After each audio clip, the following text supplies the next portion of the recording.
ব্যস্ততম ৰাস্তা এটা MG ৰোড, এইটো 2 নম্বৰ ৱাৰ্ড হয়, সেইটো 1 নম্বৰ ৱাৰ্ড হয়। আমাৰ এই 1 নম্বৰ 2 নম্বৰ ৱাৰ্ডত সদায় মাজে মাজে চুৰ ওলায়, আমি সাৱধানকৈ থাকোঁ।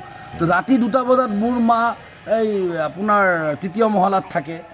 2টা বজাত মোক মায়ে মাতিছে, মই তলত আছোঁ আৰু দাদাহঁত মাজত থাকে, তেওঁলোকে যোৱাকালি বঙাইগাঁৱত গৈছে। চ' মাতিছে মোক এনেকুৱা। তো মই ভাবিছোঁ মাৰ কিবা হৈছে। মই উঠি কেনে গৈছোঁ, চিৰিত দেখোঁ, চিৰিত 2টা মানে চকাস্ত্ৰ, ৰড এডাল, লাঠি বাটাম এডাল কাঠৰ, এটা 2ডাল বাদাম, এনেকুৱা চিৰিটো কেনেকুৱা পৰিৱেশ হৈ আছে। লাইট দিলোঁ, লাইট নজ্বলে। পিছত দেখা পালোঁ বাল্ব নাই। চাওঁ যে এযোৰ চেণ্ডেল। মাৰ দৰ্জাখন খুলিব নোৱাৰে, মাক বাহিৰৰ পৰা আটকাই দিছে। তাৰপিছততো ভাবিলোঁ চুৰটো আছেই। তেনেকৈ আমি চাৰ্চিং কৰিলোঁ, পিছফালে আমাৰ খুৰাহঁতৰ ঘৰৰ মানুহক মাতিলোঁ, চাৰ্চিং কৰিলোঁ, কৰি থৈ মানে ভিতৰত সোমাই গ'লোঁ আৰু। তাৰে পিছত কি হ'ল, তাৰে পিছত মোক এজন মাতি আছে, দৰ্জাটো এখন খুলিব লাগে। তাৰমানে এইপিনে এইটো ঘৰৰ সেইফালে দৰ্জা আছে, ইয়াতে মোৰ মানে পূজাৰ ঘৰ প্লাছ মোৰ কাপোৰ চাপোৰ থাকে। এই দৰ্জা ইয়াৰে পৰা মাতি আছে যে দৰ্জাখন খুলি দিয়ক, চুৰ গুচি গৈছে, মানে চুৰে কৈ আছে।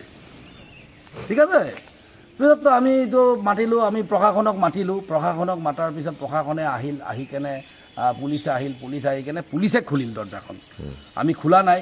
আৰু আটাইতকৈ মন কৰিবলগীয়া কথা যে এওঁলোকৰ মানসিকতা চাওক, এওঁলোকে ব্ৰেইনিলি ৰেডি হৈ আহে, চুৰ কৰিব আহে, কেৱল মাথোন এটা সম্প্ৰদায়ৰ ঘৰত আহে কেনেই। কাৰণ এওঁলোকৰ মানসিকতা চাওক, জুবিন দাৰ ফটো আছিল তাতে এখন, মোৰ সেইখন মোহৰাই কেনে পেলাই দিছে।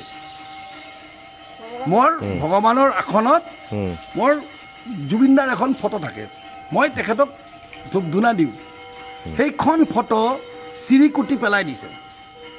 তাৰে পিছত কাপোৰ চাপোৰবিলাক, আলমাৰীবিলাক ভাঙিছে, কাপোৰ চাপোৰ ভৰাইছে। আৰু 2 নম্বৰ কথা হ'ল, তেওঁলোকে যিজন চুৰ ধৰা পৰিছে অলৰেডি, সি হিন্দু সম্প্ৰদায়ৰ নহয়। তেওঁলোকে ভগৱানৰ ফটোবিলাক লৈ কেলে যাব, কি বুজায়?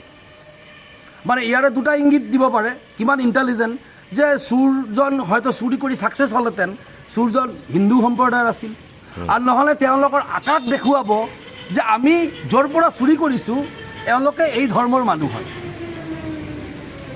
কাৰণ বাংলাদেশী মিয়াদি ভৰ্তি হৈ গৈছে গোটেই অসমখনত। আৰু ৰোহিংগীয়াও হ'ব পাৰে, দেখাত যেনেকৈ ডাঙৰ এওঁলোকৰ চকুৱেদি লং টেনিছ খেলা যায়, ইমান ডাঙৰ চকু। তো প্ৰশাসনক এটাই অনুৰোধ কৰিম, আজি যিটো মোৰ ঘৰত হ'ল, মোক যদি পাল হয় তেওঁলোকে মাৰি দিল হয়।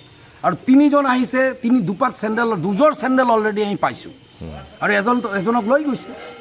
তো প্ৰশাসনে এওঁলোকক যি বিহিত ব্যৱস্থা ল'ব লাগে, আৰু আমাক ৰাইজক লৈও প্ৰশাসনে এটা ভিডিপি গাঁৱত যেনেকুৱা থাকে এইবোৰ চলাব লাগে। এনেই আমাৰ এইখিনিত মানুহ নাই, চব বয়সস্থ মানুহ। ধুবুৰীততো চুৰি হৈয়ে থাকে।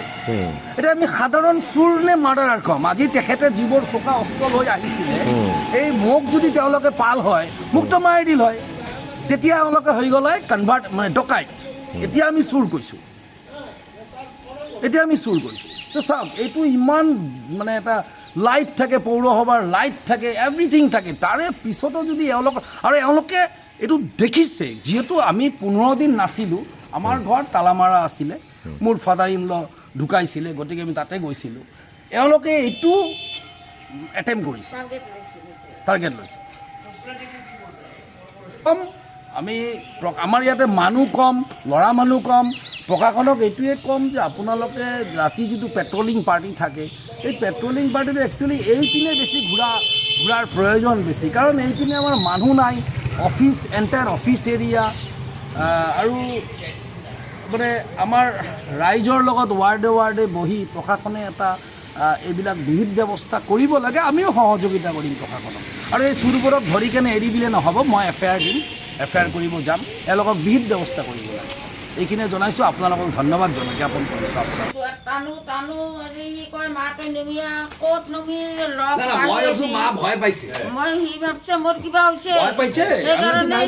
আৰু ভাগ্য ভাল সি যে একো নহয় কৰি হাতত, এইফালেতো এই ডাঙৰ বাটাম একদম যে ল'ৰাটা যে বাচিছে, মই এই ভগৱানৰ ওচৰত কথা ঠিকই কেইজন মানুহ আছিল দাদাই কেইজন মানুহ আছিলে তিনিজন আছিলে এজন তাত লুকাই আছিলে সেইটোত তাৰপিছত বহুত সময় পিছত তেতিয়া 3টামান বাজে নেকি খুলি দে কৈছে মইতো কাণেদি অলপ কম শুনো নহয় চতবাৰ শুনা পাইছে অমিতাহঁত গোটেইগিলা সিহঁতে খুব হেল্প কৰিছে সিহঁতে আহি মেটেন কি কৰি পিছত চতবাৰ তালা এটা মাৰি দিলে বোলে এতিয়া নক'লে পুলিচ আহিল পুলিচে উঠাই লৈ গ'ল ল'ৰাটোক এজন ধৰা পৰিছে না এজন ধৰা পৰিছে এই চকুবিলাক ইমান ডাঙৰ ডাঙৰ মুখখন ইমান লম্বা আমাৰ ইয়াৰে মানুহে নহয় তেওঁলোকে বাংলাদেশে হ'বাই লাগিব এনেকুৱা কি বিপদ মই কওঁ আৰে যিটোৰ খবৰে নাই ইমান চিৎকাৰ এইবিলাক এই তাতে আছিলে বাল্ব খুলি দিছে